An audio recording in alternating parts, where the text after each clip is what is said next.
folks. We have entered the bad juju. Alright, welcome everyone. Good morning. Calling all angels, and it is time for the Wings of the Angels recap of the nightmarish finish in Houston as Angel City takes a 2-1 defeat to the Houston Dash in their rematch. And just like that, we are finding ourselves in a bad spot. So, to put it in perspective, Angel City at this current moment sits firmly outside the playoff picture. Now, it's not a permanent condition. They do have a match this week. If they can get this win, they can still find themselves with the right results back on in the upper half. But at this stage, they have definitely made themselves a disadvantaged squad. A lot has to change coming out of this break. And before we talk about the pre-break match here against North Carolina, let's go over the sorrow that occurred in the last one. So, okay.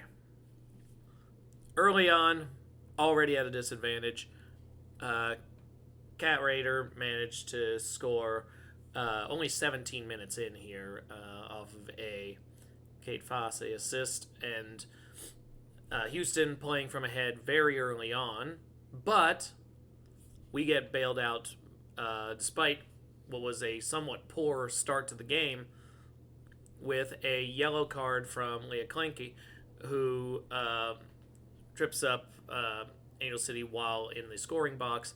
Mayara is put in position where she can kick the penalty, and she secures it. Game is even.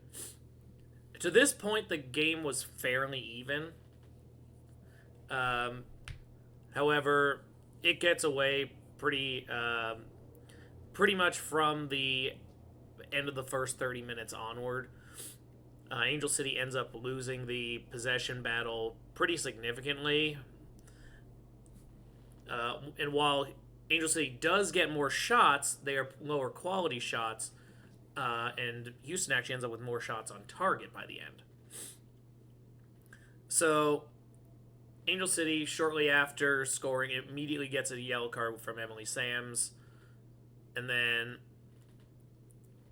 it's a lot of just back and forth. Not a lot happening, but Houston mostly in control of the action, while Angel City periodically gets moments. There was one near the 90th minute, not at it yet, but approaching, where Angel City actually did get a good shot, but was not going through that day. And so what we had was, for the first 90 minutes, just a yellow card fest. Houston picking up 1, 2, 3, 4 yellow cards from 4 different players. Angel City seeing Sams and Fair both getting their yellow cards. Casey Fair there needs to be a conversation after this match about how we're going to fit her into this scheme, because she has not looked comfortable in it. There's not been a lot of high quality attacks up front while she's up there. A lot of the goals have been off of either penalties or off of set plays, busted plays, usually with people farther back on the field. So, yeah, there is definitely a lot of concern going on in Angel City's locker room, I think. And if they had salvaged a point, I don't know if this alarm bell would be going off as hard. I mean, it still would have been pretty bad to only take one from Houston, but you could argue it was an away game. Not as bad. But Maggie Graham picking up a goal right at the start of injury time. When I saw originally that they were going to only add 3 minutes of injury time, I figured, well, this is pretty much secure now.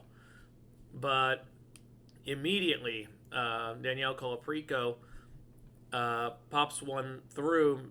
Graham takes it, and there is no one there to stop it. It ends up being a very clean shot. No chance of Anderson stopping this one. And yeah, they left effectively no time for Angel City to respond. This was the absolute worst timing of a goal. And so this whole endeavor felt like it had been wasted effort because Angel City had just basically allowed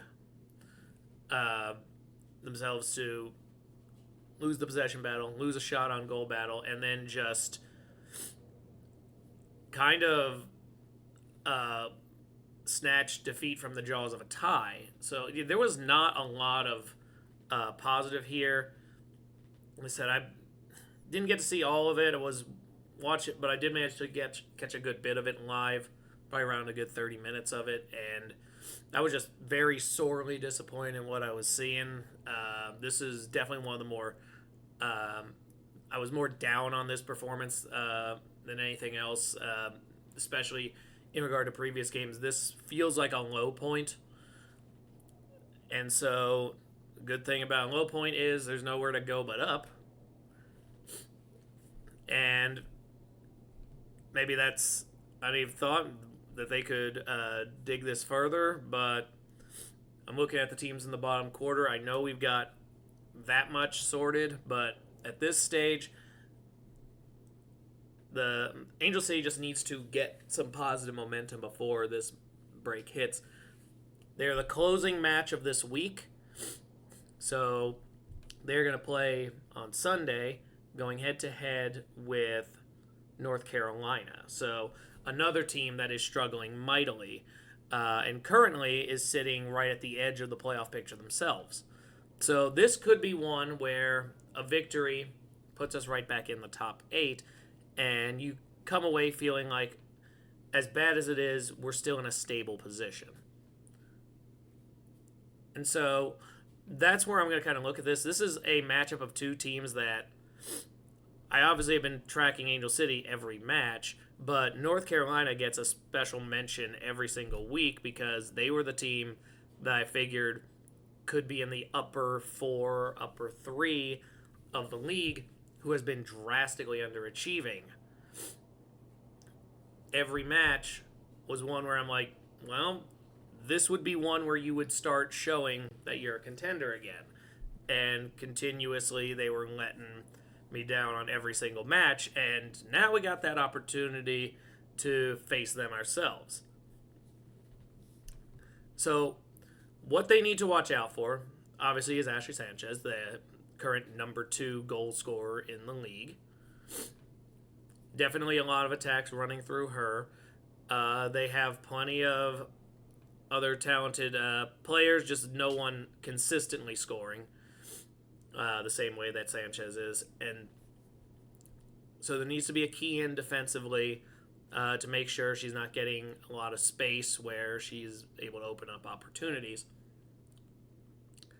Luckily, the defense of Angel City has been fairly solid, especially when they get a good bit of possession. The problem with the Houston match was Houston took the majority of the time and ended up really putting them up against it. In this case with Angel City, they need to control tempo very quickly. This is a home match. There is no reason for you not to control the tempo. You need the midfield to be on point, to be actually controlling the 50-50s, not just constantly losing control of the ball. This has to be a game where you manage possession. Because I do worry that the ability of the strikers to actually finish and get a goal is becoming suspect. And it's something that's going to definitely need to be addressed once the break hits. A lot of players going on the international break. A lot of these players need to use that to try to get back in tune and then come back and get some more chemistry with each other. There is a lot of adjustment that needs to occur. But as for the time being, what do I see here? I would love to say I'm going to see 3 points. I do not. I cannot in good conscience say that the way they're playing that they are going to win this match.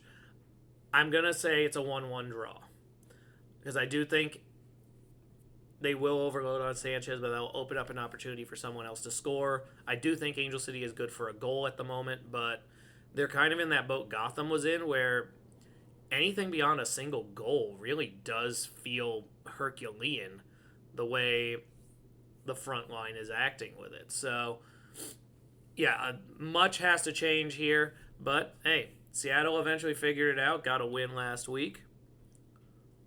Let's see if Angel City can do the same here. I'm not, yeah, you can definitely tell I'm more measured right now, just because I was frustrated with that last match. But yeah, there is opportunities here, but stuff has to change, and you can take a step in the right direction by getting a 3-point effort today. That's where it needs to start, or not today, rather it'd be tomorrow. But then you use June to get yourself ready for the July matches because you don't get a super long break anymore. There's not going to be a multi-week tear through like there was in April and like there is in June. There is going to be much more consistent play once we get into July, August, and onward. So it is very much now on the squad to make some moves. I have been paying attention to the free agent market. I do know a player from Barca, after winning the European Championship, is looking to come stateside. Could that be the solution? I certainly hope so, but that will not be found this weekend. So for now, let's get those 3. We will talk all about that stuff and what my hopes are for this break time in the coming weeks. Right now, let's focus on the games. Enjoy watching this match. If you're unable to watch, it is on Victory Plus, which means you will have the ability to see it on demand. Just don't let notifications be up that you get spoiled. And yeah, I will see you all when we do this recap. Hopefully it's good news. Go Angels.